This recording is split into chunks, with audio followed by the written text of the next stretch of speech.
안녕하십니까. 한국은행협회장 이영주입니다. 이번 내용은 가족법인과 주택저당권 제4편 주택저당권과 질권대출에 대해서 살펴보겠습니다. 먼저 질권대출과 담보대출 비율, 질권대출 금리에 대해서 살펴보겠습니다. 질권대출과 담보비율입니다. 질권대출 시 무제한적으로 대출해주는 것이 아니고 조건표에 따라서 일정한 비율까지 질권대출을 해줍니다. 질권대출 시 서울 시내 소재 아파트를 기준으로 해서 KB시세 70%까지, 수도권 지역은 KB시세의 70%, 수도권 B급 지역은 KB시세의 65%, 지방 대도시는 KB시세의 60%까지 질권대출을 받을 수가 있습니다. 빌라의 경우 약 10%씩 체감을 합니다.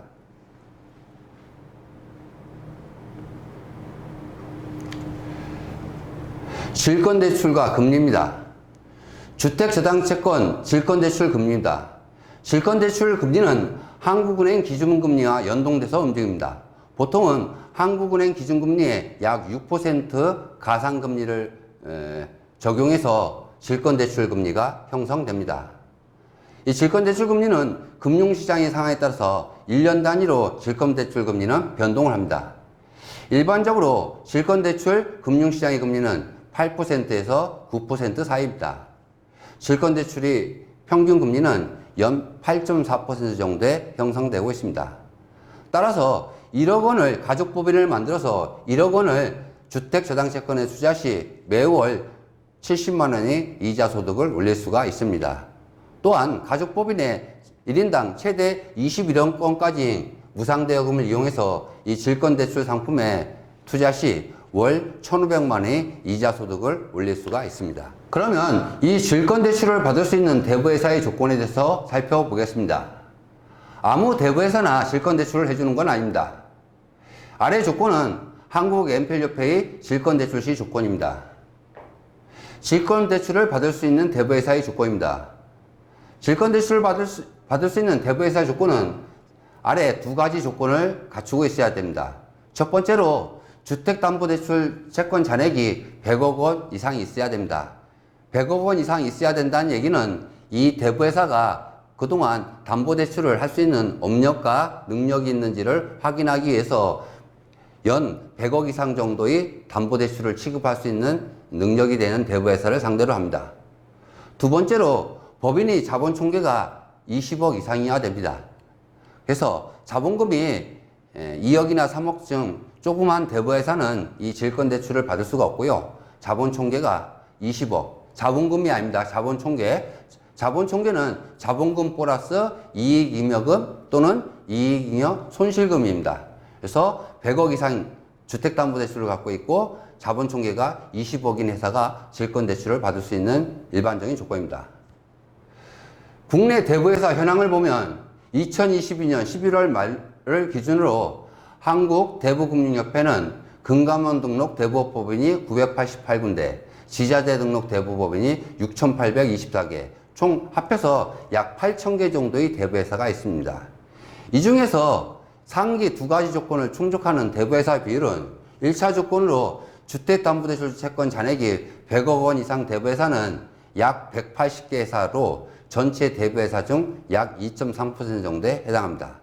또한 2차 조건으로 자기자본 총계가 20억 이상인 대부회사는 총 180개 대부회사 중 약 50개 정도 대부회사가 해당이 됩니다.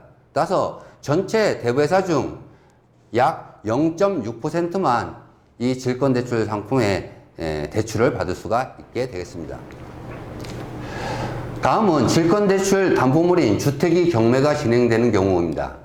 대부분 이 질권대출 상품에 투자하는 사람들이 가장 걱정하는 것은 원채무자가 이자가 연체되고 경매가 들어가면 이 질권을 대출해준 가족법인의 경우 어떻게 투자금을 회수하는지를 많이 물어봅니다. 여기 질권대출 구조를 한번 살펴보겠습니다. 주택의 원소유자는 대부한테 가서 대출을 받고 근저당권을 설정해 줍니다. 그렇게 하고 이자를 지급합니다. 이 대부회사는 자기가 갖고 있는 주택저당채권을 담보로 저축은행이나 캐피탈사라에게 질권대출을 받습니다. 질권을 설정해가지고 이자를 지급하게 됩니다.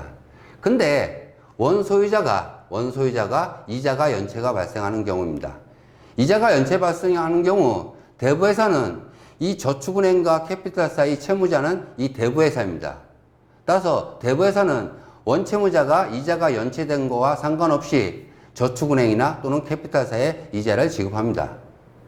하지만 이자 지급만이 문제가 아니고 이렇게 경매가 진행되는 경우 저축은행이나 캐피탈사 또는 가족법인 같은 경우는 이 대부회사가 경매가 진행과 동시에 질권을 상환해 줘야 된다는 옵션이 붙어 있습니다. 따라서 대부회사가 저축은행이나 캐피탈사에 경매가 진행 시 질권을 어떻게 상환하는지 살펴보겠습니다. 첫 번째로 대출금 상환입니다. 경매가 진행되는 담보물건이 질권 대출금을 전액 즉시 상환하는 방법이 있습니다. 두 번째 방법은 담보물을 변경해 줍니다. 즉 경매가 진행되는 담보물건을 정상물건인 다른 담보물건으로 담보를 변경합니다. 즉 경매가 진행되는 경우 대부회사는 저축은행이나 캐피탈사 또는 이 가족법인에게 질권 대출해준 가족법인에게 질권 대출금을 상환하든지 아니면 담보물을 정상 채권으로 담보물을 변경해주는 두 가지 방법 중 한 가지 방법으로 질권을 상환하게 됩니다. 따라서 저축은행과 캐피탈사 또는 가족법인이 경매가 진행되는 시 직접 법원에다가 배당을 신청하고 낙찰되면 배당을 받아오는까지 과정은 거치지 않게 되겠습니다. 그럼 이 대부회사는 질권대출금을 어떻게 변제하는지 살펴보겠습니다. 이 대부회사는 채무자가 이자 연체로 부실채권이 발생하였습니다. 이 발생한 부실채권을 갖다가 어떻게 정리하는지 살펴보겠습니다. 대부회사는 부실채권이 발생한 경우 이 부실채권을 NPL 투자회사에 채권을 매각합니다. 즉 경매가 진행되면 부실채권을 매각해서 대출원금을 회수합니다. 대부회사는 부실채권 발생 시 NPL 투자회사에 부실채권을 매각하여 대출원금을 회수하기 때문에 손실 위험이 없습니다.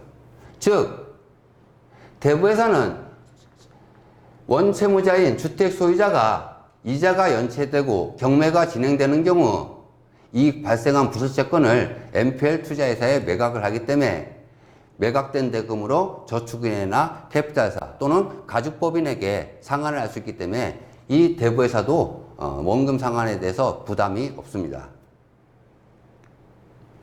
이 질권대출 상품이 부식률이 0%인 이유입니다. 중요한 것은 이 대부회사가 주택담보대출 시 NPL 회사에 채권을 매각할 수 있는 조건으로 담보대출을 해줘야 된다는 얘기입니다. 따라서 이 질권대출 상품을 취급하기 위해서는 NPL 부실채권을 정리하는 방법과 NPL에 대한 이해가 없으면 이 상품을 취급하기가 어렵습니다. 이 질권대출 상품을 단순히 대출 상품으로 생각하시면 안 되고요.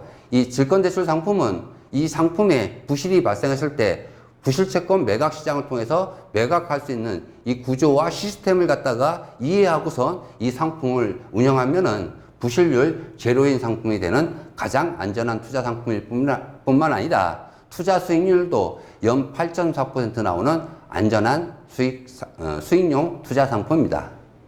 여기까지 제 4편 동안 가족법인과 주택저당채권에 대해서 살펴보았습니다. 감사합니다.